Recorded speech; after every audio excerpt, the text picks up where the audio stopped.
તો આ છે ગેરડા વિસ્તારના ખેડૂતોના ખેતરમાં જવાનો મુખ્ય માર્ગ અને આ માર્ગ છે એ દર ચોમાસામાં પહેલા જ વરસાદે આખો માર્ગ જળબંબાકાર રહે છે। હાલમાં હું તમે જોઈ રહ્યા છો ગઈકાલે અહીંયા ઘોટણસમાં પાણી હતા અને આ પાણી અત્યારે પણ ચાલુ છે।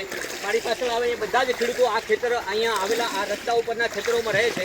આ લોકોને ઘણી બધી મુશ્કેલીઓ પડે છે।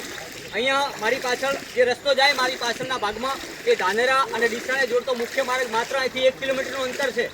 ઘણી વાર રજૂઆતો કરી આ ખેડૂતોએ, કારણ કે અહીંયા પશુપાલન સાથે સંકળાયેલા ખેડૂતો છે તો અહીંથી દૂધ ભરાવવા જવા માટે પણ આ ખેડૂતોને ઘણી બધી મુશ્કેલીઓનો સામનો કરવો પડતો હોય છે।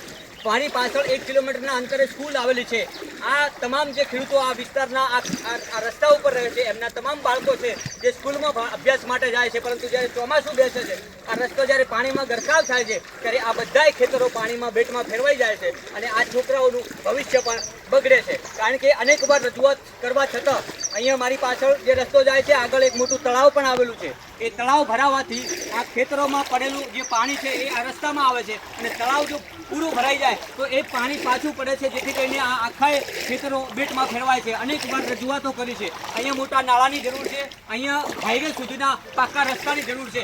આગળ જો હું જે બાજુ જઈ રહ્યો છું એ બાજુ બાઈવાડાનો રસ્તો છે અને પાછળ આ ગેરડાનો મુખ્ય માર્ગ આવે છે, પરંતુ આ ખેડૂતો દર ચોમાસે આવી હાલાકી ભોગવતા હોય છે। ક્યારે આ હાલાકીનો આવશે અંત? ખેડૂતો આજીજી કરીને થાકી ગયા છે, પરંતુ કોઈ સાંભળવા માટે તૈયાર નથી।